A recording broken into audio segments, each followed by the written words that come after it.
Narito na ang programang One Nutrition, One Nation. Talakayan at balitaang pangnutrisyon at pangkalusugan ng bayan. Napapakinggan tuwing Miyerkules, alas 3 hanggang alas 4 ng hapon sa bilang ito. Narito ang inyong kaibigan at katuwang sa nutrition, si National Nutrition Council Executive Director, Assistant Secretary Bernie Flores. Isang masaya at masustansyang Miyerkules ng hapon sa lahat ng listeners ng Nutriskwela Community Radio Stations mula po sa Luzon, Visayas at Mindanao.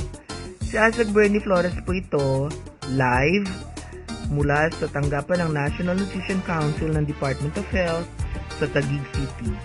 Ako po ang inyong kasangga sa nutrisyon sa bagong programang One Nutrition, One Nation. Tuwing Miyerkules po ito ng hapon, tayo magkakaniig alas 3 ng hapon, no? Para ihatid sa inyo mga balita, impormasyon, at talakayan tungkol sa wastong nutrisyon para sa higit na ikabubuti ng inyong buhay. Bakit nga ba kailangan natin tutukan ang wastong nutrisyon? Di lamang ng ating mga sarili, kundi pati na ang nutrisyon ng ating mga pamilya. Ano nga ba ang tamang nutrisyon? Paano ba makakamit ang tamang nutrisyon kung kapos naman sa pera na pambili ng masustansyang pagkain?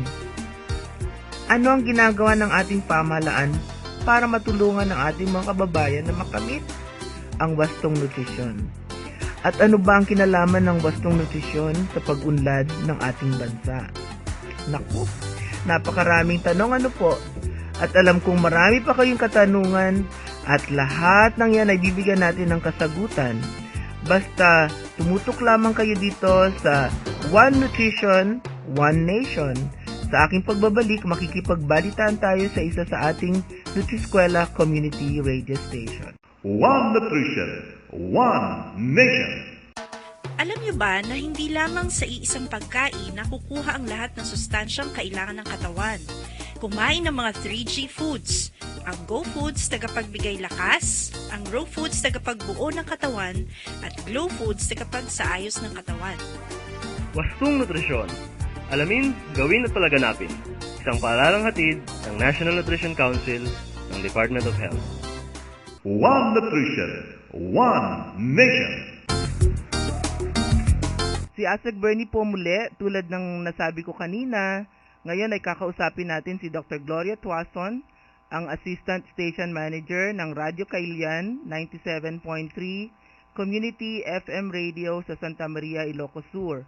Alam niyo po mga kaibigan, ang Radyo Kailian ay located or nasa loob ng Ilocos Sur Polytechnic State Colleges campus ng Santa Maria, Ilocos Sur.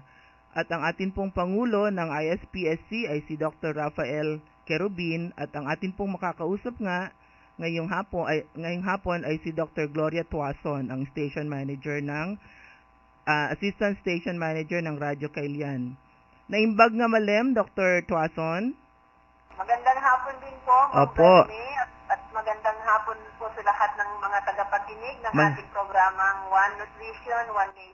Ay, thank you very much po. Una nating episode ngayon, Dr. Tuason. So, masustansyang hapon po sa inyong lahat dyan sa Santa Maria.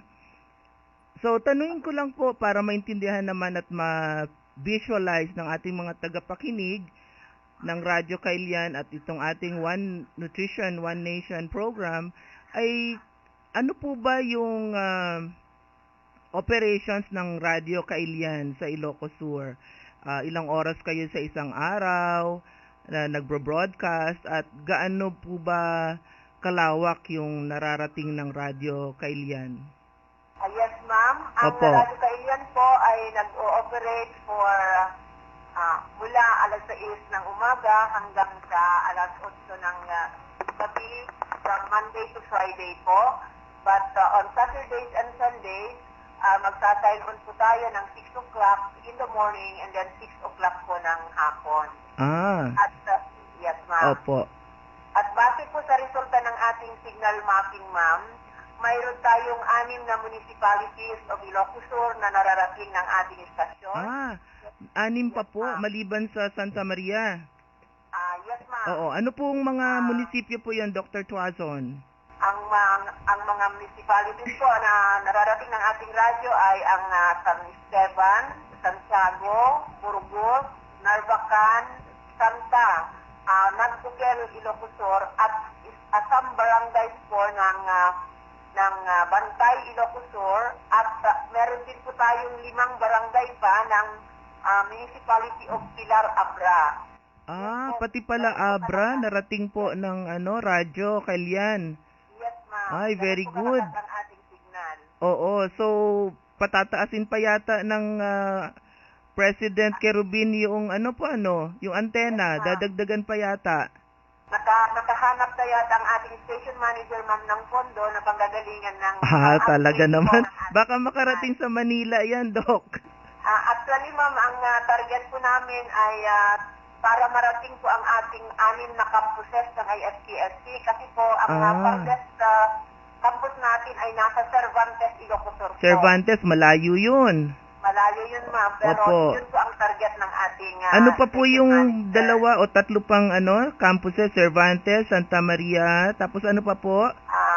Meron din po tayo sa Tagudin, Ilocosur. Tagudin? Ilocosur. Yes, Tagudin ma'am. yung malapit na sa Abra. Hindi po. Yung southernmost na municipality. Okay. Yun. Yes, ma'am. Malapit sa La Narvacan po Union. yung, nararating po natin ang Narvacan campus natin at saka Santiago campus natin. Okay. Yes, ma'am. Very good. Ano naman po ang Doc, Dr. Tuazon? Ano po yung focus ng programming ninyo sa buong araw? Bigyan niyo po ng idea yung mga tagapakinig natin. Halimbawa, nag-sign on kayo, tapos ano yung mga ordinary day lang po. Ano Yes, yung ma'am. programming? Sa umaga, ma'am, pag sign on namin, Sign on pa, Doc. Sign on. Yeah, Oo, sinign off mo kaagad Sign on po. Pag sign on natin, ma'am, nagsisimula tayo ng mga Ilocano songs for our farmer listeners. Oy, pampagising. Yes, ma'am. Oo. And then, sa 9 to 10 po, meron tayong ISTSC News Update wherein meron tayong segment doon na Nutri-Chika po. Nagbibigay na po tayo ng mga short messages at information tungkol sa nutrition po. Okay. And then Tapos?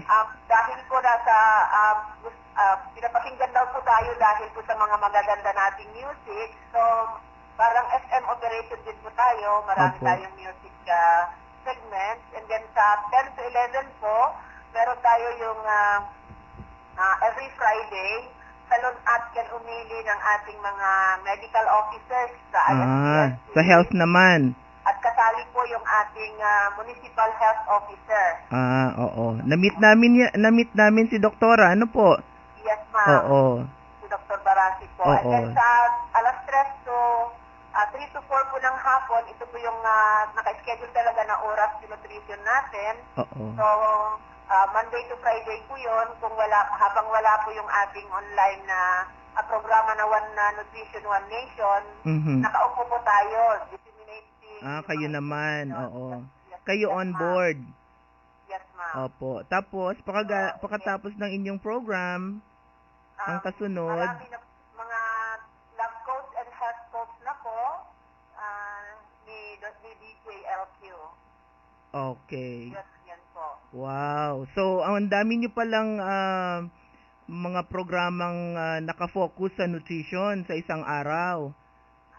Yan po ang binigyan natin ng importansya, ma'am, kasi po nga, bigay po ng National Nutrition Council ang ating radio. Maraming salamat naman. Paano nyo naman nahihikayat yung mga nakikinig sa inyo na wag umalis o wag lumipat ng estasyon, Dr. Tuazon? Ay, yes, ma'am. Oo. Isang programs, ma'am, nagbibigay kami ng trivia questions wherein yung mga texters nabibigyan ng token. Yung texter na nagbibigay din ng tamang So may sagot. pa-contest. Yes, ma'am. Magkano naman po ang inyong premyo? Sometimes it's just libreng burger, ganun mga items, small items, gift items na nasusulisit natin sa ating mga kasamahan. Pero marami naman sumasali. naming free airing of greetings and love messages. Ay, wow! Marami ba yan? Maraming nagpapadala sa inyo? Yes, yes ma'am. Nakaka-generate po tayo ng average. So this week, nagkakaroon na tayo ng average of 500 text messages. Naku po! po. Talo niyo pa yung mga programa sa Manila. Marami sigurong sawi. O maraming in love sa Ilocos. Ano po? Yes, ma'am. Talagang in love po. Eh di masaya kayo at maraming nakikinig sa inyong estasyon. Ay talaga po. And then, gusto ko rin pong ipamalita Po. na dahil po sa mga naririnig daw nila na magandang pampapaliwanag natin sa tema ng Celebration for Nutrition Month dito, naging bahagi na po tayo sa mga celebration ng DepEd. Ah, wow. Opo. So naimbita kayo. O silang inimbita ninyo? Ma'am? Sila po ang inimbita ninyo sa Ay, estasyon? hindi, O? ma'am. Tayo po ang inimbitahan nila. Wow. To be part of their celebration po. Oo. Tulad po nung July 26 po, inimbita tayo ng Tinaan Elementary School na nagpaliwanag tungkol sa tema ng ating Nutrition Month celebration na isulong ang breastfeeding, tama, sapat at eksklusibo. Wow, talaga naman. Ma'am. So sa susunod talagang mamamayagpag ang Radyo Kailian. Ano po, Doktora Tuason, maraming salamat po sa ating maiksing interview. Sa susunod na mga episode natin ay kakalampagin namin kayo muli. Yes, ma'am. Kumusta na lang po dyan sa lahat ng bumubuo ng Radyo Kailian? Sa ngalan po ng aming mga kailian dito sa Ilocos Sur, ma'am, at sa Ilocos Sur Polytechnic State College, gusto ko pong ipaabot ang taus-puso naming pasasalamat sa National Nutrition Council sa pagbibigay po ninyo sa amin ng Radyo Kailian. Ay, Yes po. kami rin po ay nagpapasalamat at nakapartner namin ang napakagaling na team dyan sa Santa Maria sa ating State Polytechnic, Ilocos Sur Polytechnic State Colleges at sa pamumuno na rin po ng ating Pangulo, si Dr. Rafael Kerubin. Maraming salamat po, Dr. Tuason, sa muli po nating pagdiniig dito sa One Nutrition, One Nation sa Nutri-Eskwela Community Radio Program. Maraming salamat po, Dr. Tuason. Bye-bye.